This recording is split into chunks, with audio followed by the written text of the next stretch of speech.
The Silver Theater. Starring Herbert Marshall in Heaven is Like That. Directed by Conrad Nagel.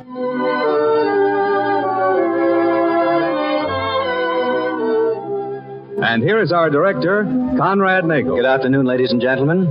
We welcome you to the 20th program in the current Silver Theater series. Today we're glad to present once again Herbert Marshall, who, supported by Francis Robinson, stars in True Boardman's original drama, Heaven is Like That.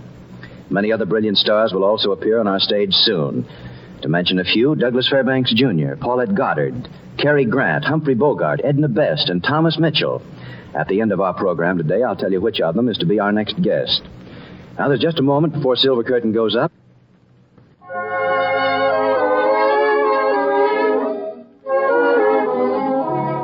And now the house lights dim and the Silver Curtain rises on the first act of Heaven is Like That, starring Herbert Marshall as Christopher Lane, with Francis Robinson as Eileen. The scene is London, 5 years ago. At his flat in the smart West End district, Christopher Lane is giving a party. As they always do, Christopher's guests are enjoying themselves immensely. And as for Christopher himself... Mr. Lane, sir. Yes, Wilson? I beg your pardon, sir, but Dr. Rogers is in the library. He says he must speak to you privately. Oh, I can't. I have guests.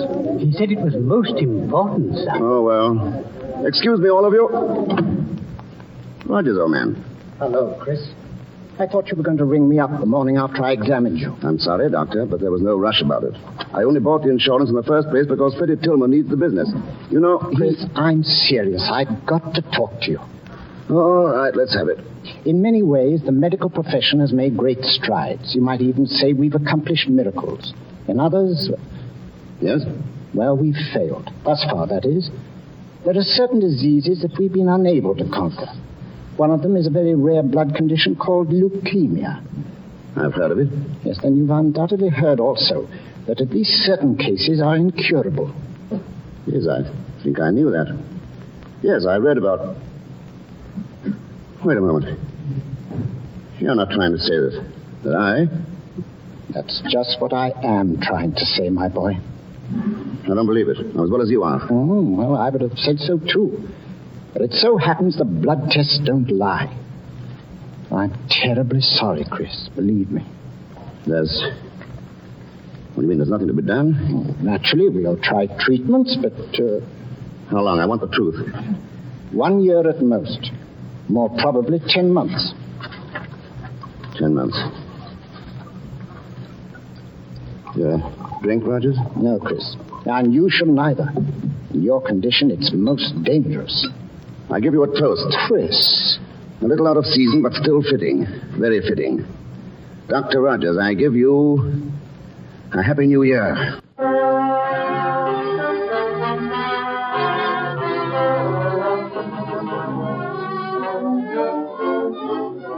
Darling, where have you been? What's wrong? Wrong? Why should anything be wrong?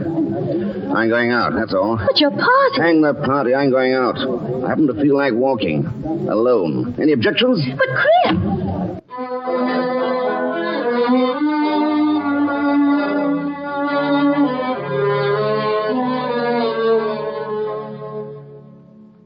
I said another brandy. Double. I heard you, sir. But begging your pardon, sir. Or shouldn't you call it quits? After all, you had a good many before you came here. Give over, Amy. Let the gentleman have his drink if he wants it. Oh, all right. Here you are, sir. Thank you. God blimey. He just down to my gale, he does. Yeah, here's the money. Oh, but wait, sir, your change.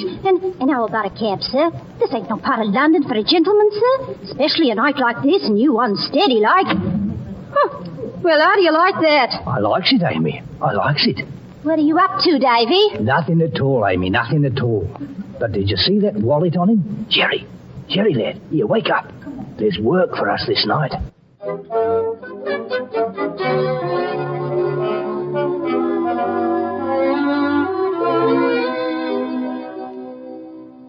It's still not clear. You say you found me in the street? Nearly 2 hours ago. You must have fallen, and there was no one else to help you. I couldn't just leave you lying there, so I brought you to my room.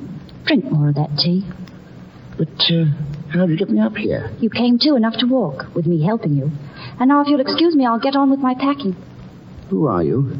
My name's Eileen. Packing? What for? Oh, I have to leave here in the morning, unless I get a job, that is. I see. What kind of a job have you been looking for? I'm in service. I was downstairs maid to Mrs. Gamma for 2 years, until she died last autumn. That's where I got this. A silver teapot.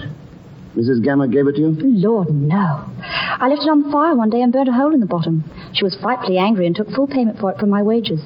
So now it's my personal private treasure in a way. All I've got, that is. Well, I should say it was a treasure. Lovely one. Of course, I'll have to have it mended for him. To make his tea, I mean. Him? Don't tell me you have a husband. Oh, not yet. But when I get one. I will, of course, someday. Do I look like a girl who wouldn't get a husband? Not at all, no. I'm sure you'll get the very best of husbands. And now... Oh, are you going? Yes, thanks to you, I believe I can manage now. And you've been more than kind. I'd like to show you my appreciation by leaving... What is it? A minor matter, young lady. But I'll trouble you for my money. I don't know what you're talking about. I had more than 50 pounds of it when I left home tonight. Now it's gone. 50 pounds? But you... Oh, so that's what they were about. Who? When I came up to you, I saw some men beside you. But when I called, they disappeared into the fog. And my money with them. What's funny? It's absurd. There's every reason in the world for me to think you're lying. But I know somehow that you're not. Then you know what's true. I'll never lie. Eileen, how old are you? 18, sir. What would you do if you had only 1 year to live? I'd pray. And after that? I don't know. I never thought. But I guess I'd try to decide just who to give the teapot to. That's really all you think of. But what about yourself? What about filling those last months with all the pleasure you could find? Oh, good heavens. You don't know much, do you? Don't I? Who ever heard of finding any happiness by going out and looking for it? But one would find it in giving things away, huh? Of course. It's taking things from others that's hard. But giving things, that's easy. Is it? Eileen, suppose you had, instead of just a silver teapot, let's say 1,000 pounds to give away. You might as well say 20,000. All right, I will say 20,000. You see, I do have just 1 year to live. Oh, it's not true. I found out myself tonight. But are you sure? It may be a mistake. No, it's true enough. And because it's true, I'm interested in what you say. Suppose I were to spend my year the way you'd spend it in my place. Do you think you could help me? You mean help you to give money away? Just that. But why do you need help? Just do it. But you know where there's real need. I don't. I'll wager you could think right now of a dozen people who need money, and badly. Well, there's always Mrs. Davis. She's been sick ever so long. And then there's Melio. Melio? The bootmaker's oldest boy. He could be a wonderful violinist someday, but he needs lessons with a real master. And there's... Oh, you're right. There are so many to be helped. Then you'll do it, Eileen? Are you sure you're sober now? Oh, yes, I'm quite sober. And you're not crazy? It's hard to tell these days. And I'm not crazy. All right, then. I will help you. But why are you doing it? Why? I'm not quite sure. Maybe it's because my year is suddenly very precious to me. I've always tried the other recipes for happiness. They never worked. Perhaps yours will.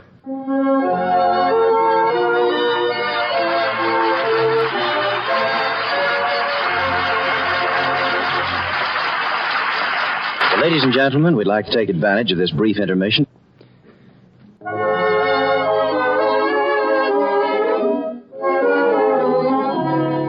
Again, the house lights dim and the silver curtain rises on the final act of Heaven is Like That, starring Herbert Marshall as Christopher Lane, with Frances Robinson as Eileen.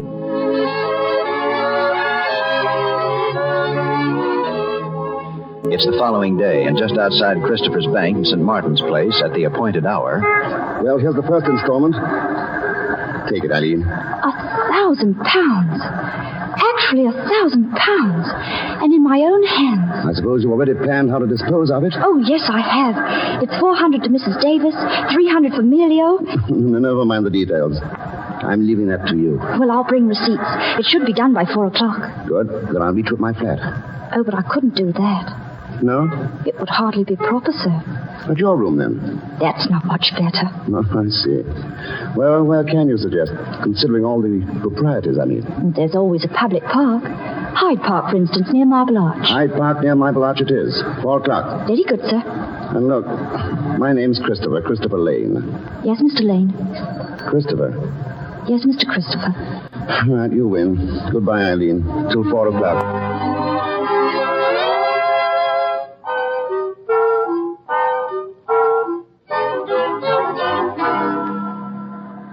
Hey, mister.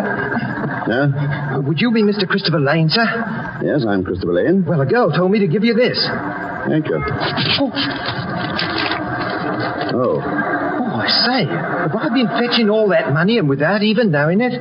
Yes, £1,000. Listen, where was the girl when she gave you this? At Mrs. Park's rooming house on Burberry Street. She was near crying, sir. Here, take this for your trouble. Oh, I say, a pound note? Thank you, sir. Taxi. Here, taxi.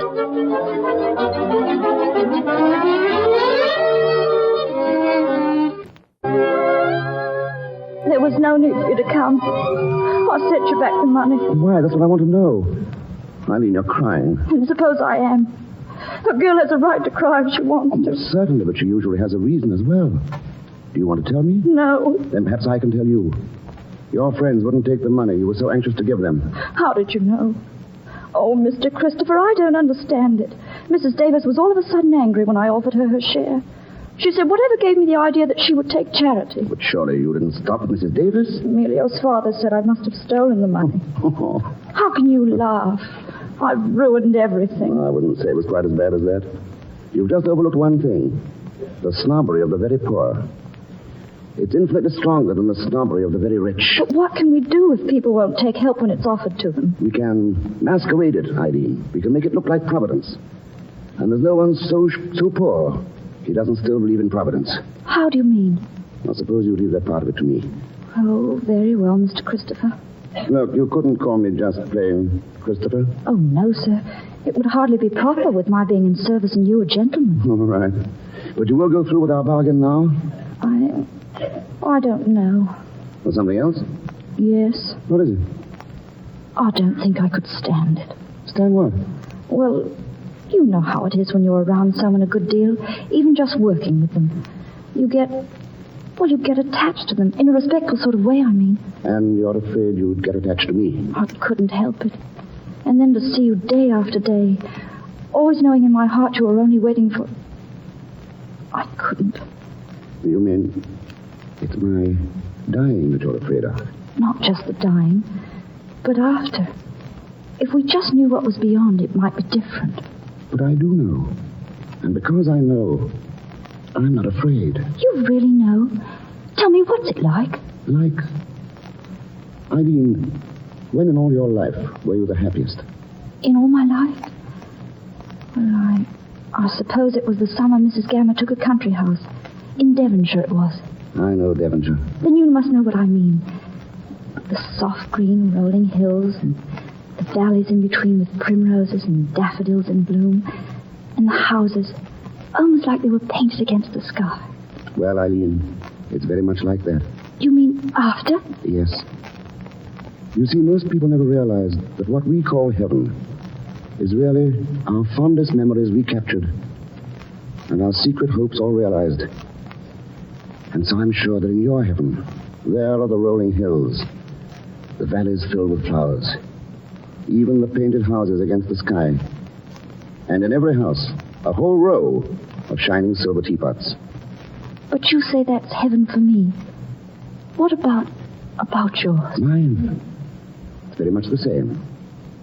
So surely that's no place for either of us to be afraid of, is it? Oh, it would seem foolish to be afraid of that. Of course it would. Now let's get to work. First, there's Mrs. Davis. What would be the best antidote for her overdose of pride?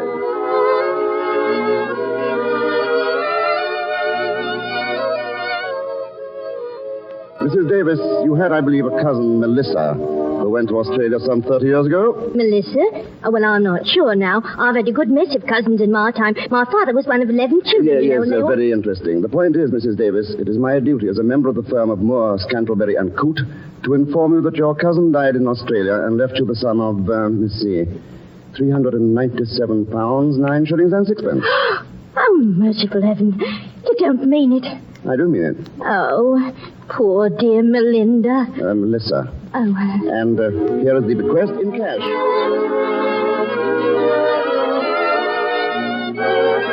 Scholarship Emilio Carlotti, £400. All sweepstakes prize to Jerry Marley, £500. Purchase of worthless furniture as antiques from Mrs. Higgins. What's our total now? Do you have the figures? I was just checking them. We've given out a total of £15,400. That's nearly $2,000 a month, just as we planned it. I know. Yeah, why are you so depressed today? And how many times have I told you to buy a new dress? But I have, sir, each time you've told me. Well, then each new one looks just like the old one. Each new one is just like the old one. Oh, that's absurd. And what about your hair? I told you to have it fixed, made softer. Oh, I couldn't fluff it more than this. Oh, couldn't you? Come here, Eileen. Yes, Mr. Christopher? Do you realize that the Lord made you beautiful because he wanted you that way?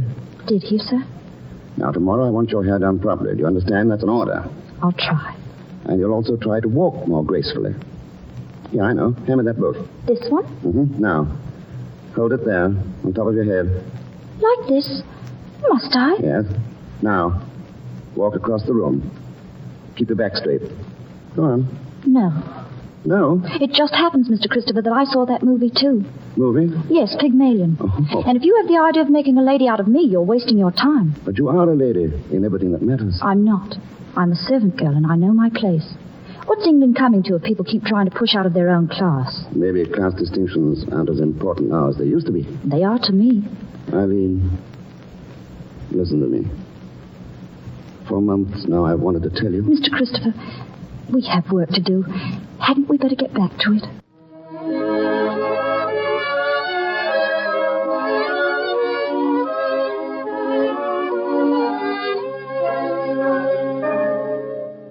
Dr. Rogers will see you now, Mr. Lane. Thank you. Hello, Chris. Rogers, what do you know of Dr. Anton Marx? Marx? I've met him. He's just come here from Budapest. Yes, and there was a report in the paper this morning that he has a cure for leukemia. An operation. I knew about that, Chris. You knew? Yes, and I decided not to tell you. Marx has a theory and nothing more. The operation he proposes has never been performed. Of course, any patient submitting to it would be serving science, I suppose, even if only by proving the theory false. But as to his surviving the operation... Yes? What chance would he have? Not more than 1 in 500. And in my case, without the operation, how long have I? Well, I can't be positive. You've altered things considerably by the life you're living now. If you'd gone on as you were, you wouldn't be on your feet today. You may have another 6 months, Chris. I see. Well, I'll take my 6 months and forget Dr. Marx.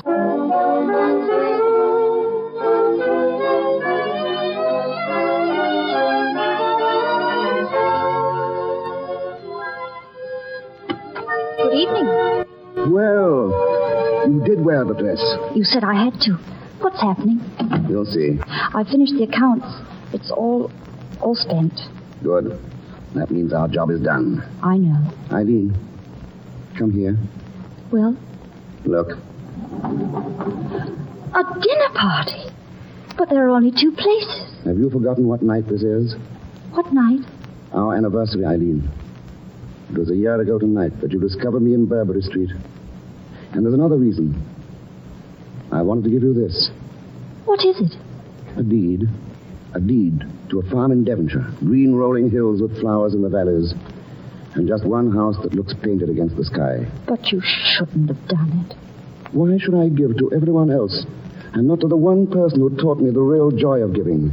Oh, Mr. Christopher. Eileen, will you go there with me? For whatever time is left. I know it's selfish of me, but... I can't. You mustn't ask me. I want you to marry me. And who am I to marry you? You're the girl I love, the girl who loves me. And if I do love you, what does it matter? does that make us any less far apart? It makes no difference. But it does. It must. You're going to marry me. No, I'm not. I'm going away. Our work is done. Our agreement's ended. So I'll just say goodbye, Mr. Christopher. Eileen, you can't have understood. Please I let love me you. go. Please let me go. And forgive me if I can't stay for the party. But I couldn't. Why did you have to put it into words? Wait. At least let me send you home in a taxi. No. If I'm going back to my own life, I'd as well start right now. I'll take the underground. Goodbye. Eileen.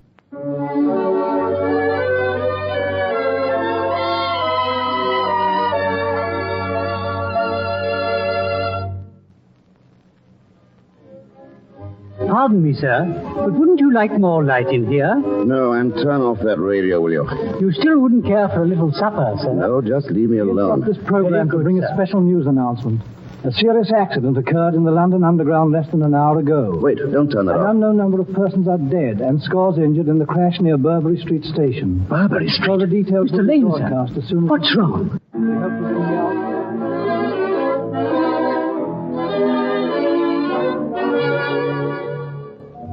Of course I've called the other hospitals. Are you sure she's not there? Yes, the name is Eileen Walsh. She's 19, about 5'2", and... What? Oh, my God.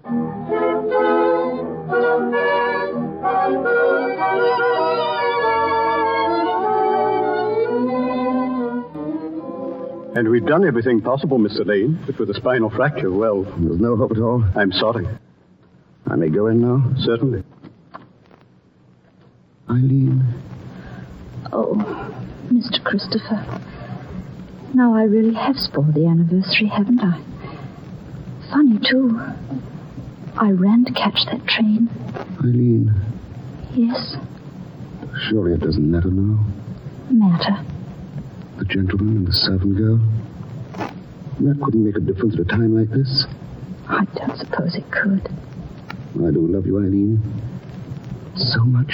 And I love you, Christopher. There surely is a clergyman in the hospital. All right. I'd be happy to marry you.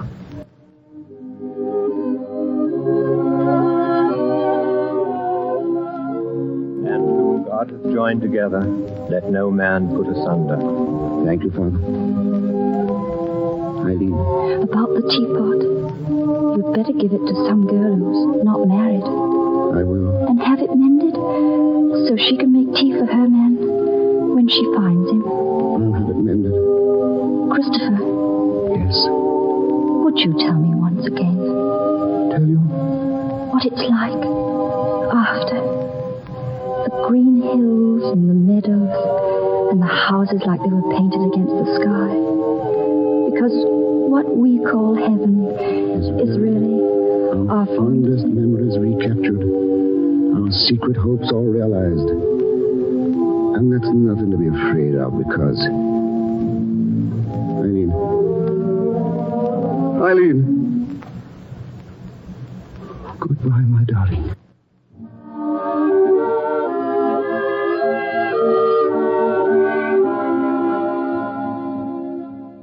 Chris, it's still not too late for you to change your mind. I'm not going to, Rogers. Oh, don't go through with it. I beg you. Forget that you ever heard of this operation. Well, I did hear of it. And I'm glad. Now. All right, I'm ready. Very well. We'll take him into surgery, nurse. Rogers, there's just one thing. Well?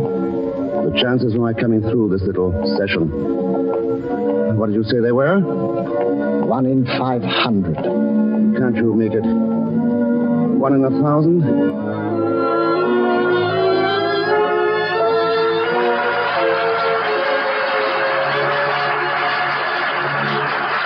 Oh, thank you, boy. Beautiful performance. We'll have a word from our star, ladies and gentlemen, Herbert Marshall, in just a moment. And now today's star, Herbert Marshall. Thank you, Conrad. It's been fun treading the boards of your Silver Theater.